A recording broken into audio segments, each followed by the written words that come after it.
So, welcome back po sa ating pong channel. So, meron po tayong vlog ngayon, yung tungkol po sa pintura ng bakal. So, ano ba yung dapat nating ipipintura sa bakal? Ito yung ating pag-uusapan. Kung mapapansin natin guys, yung grills na yan, pininturahan po natin yan ng QDE.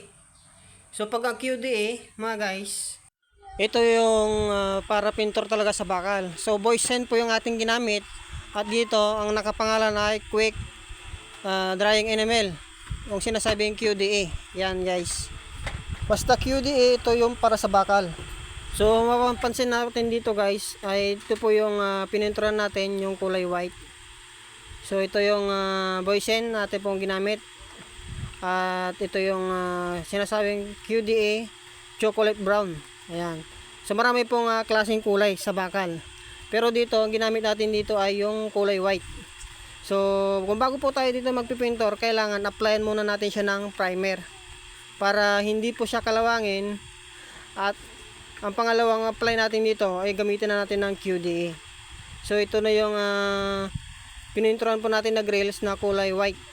So, ito napakaganda po siya. Basta